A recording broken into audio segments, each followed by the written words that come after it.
Good morning, guys.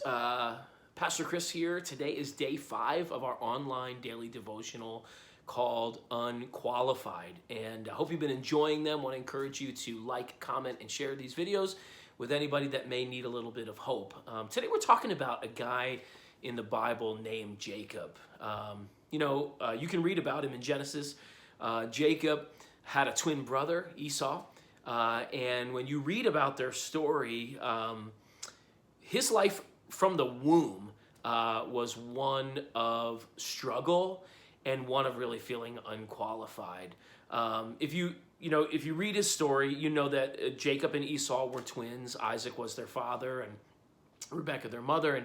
And Esau was born first, and Jacob came out of the womb holding on to his brother's heel, like he was fighting for that firstborn spot, and he didn't get it. You learn further along in their story that Esau was his father's favorite. I mean, he was the outdoorsman, he was the hunter, he was the strong one, and Jacob was always with his mom. He was his mom's favorite, and so we read in Genesis how Esau comes in from hunting and he's hungry. And so he says to his brother, hey, I came in, I've been doing all the manly stuff.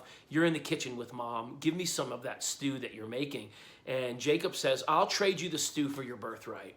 And Esau kind of treats his birthright with contempt, and he says, fine, what good is it to me? The reality is that there was a lot of special things that came with being firstborn. And so Esau trades his birthright for some stew to eat. And then later on, their father is about to die. Isaac's going to die, and he's going to pass on his blessing to his firstborn son. And so Isaac says to Esau, look, I don't know how much longer I'm going to live. Go out, hunt something great, prepare a meal just the way I like it, and then come to me and serve it to me, and then I'm going to bless you before I die. And Rebekah hears that. Mom hears that. She says to Jacob, hey, hurry up. Let's trick your father. Let's get him drunk. He's old. He's blind. He won't know. I'll prepare a meal. We'll take the skin of the animal that we kill to cook, and we'll put it on your arms so that your arms feel like your brother's arms, hairy and rough. And we'll put your brother's clothes on you so you smell like him. And we'll go in and we'll serve the food to your dad. And he'll be tricked, and he'll think that you are your older brother, and he'll bless you. And that's exactly what happened. Isaac blesses Jacob instead of Esau, and right when the blessing is over and it can't be turned back, Esau shows up, prepares the meal the way his father said, and discovers that not only was his birthright taken by his younger brother, but also his blessing was stolen. Look at what it says in Genesis 27. This is what it says. It says, but Isaac said, your brother was here, and he tricked me. He has taken away your blessing. Esau exclaimed, no wonder his name is Jacob, for now he has cheated me twice. First he took my rights as firstborn, and now he has stolen my blessing. Oh, haven't you saved even one blessing for me? I think one of the things that stands out to me in that passage is Esau brings up Jacob's name. He says, no wonder he was named the name that he was given. You know, the name Jacob means supplanter. It actually means someone who wrongfully takes the place of another person. And that name followed Jacob. I mean, Jacob came out of the womb. He followed his brother, holding onto his heel. He stole his birthright. Now he steals his blessing. And, I think names are really powerful. Names are something that follows us. People give us names. Parents name us when we're born, but then other kids give us names, nicknames, teachers name us. Some names are good and some names are bad. And then we have names for ourselves, right? Maybe you think of yourself as scared or worried or unsuccessful or shamed or unqualified. We're talking about. We give ourselves names. The truth is, God has names for us too. And we need to remember those things. We're more than conquerors through Christ.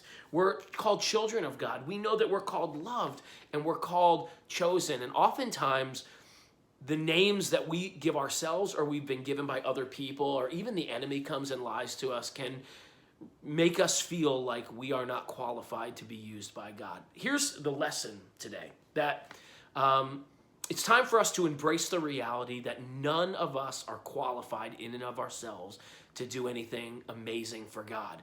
But God has shown us through the entire scripture that he continually uses unqualified people to accomplish his plans. You know, Jacob went on to be the father of Joseph.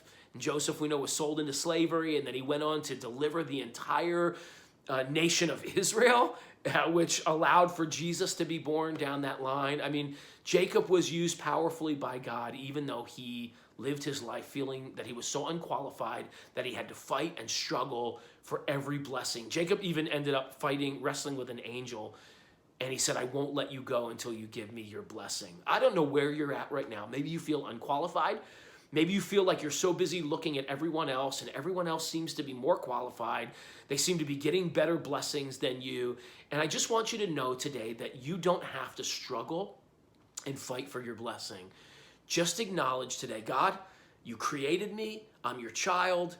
I know that I'm unqualified, but I want to surrender my unqualified nature to you so that you can show off your power through me. That's why God uses the weak things. He uses the unqualified, or else we would get the credit, but he wants the credit for all the amazing things that he does. So listen, you're in good company. You are unqualified, but God is going to use you in a powerful way. I'm unqualified, you're unqualified. None of us, in and of ourselves, can do anything substantial or eternal. But through Christ, we can do amazing, amazing things. So if you're struggling today with feeling unqualified, stop struggling, stop looking around, stop grabbing at other people and what they have and thinking that you want what they have, and just rest in what God has for you, because he has something great for your life. Guys, have a great day today. Don't forget that God doesn't call the qualified, he qualifies the called. And so trust in him and have a great day today. Remember that he's called you to do something awesome. We'll see you tomorrow.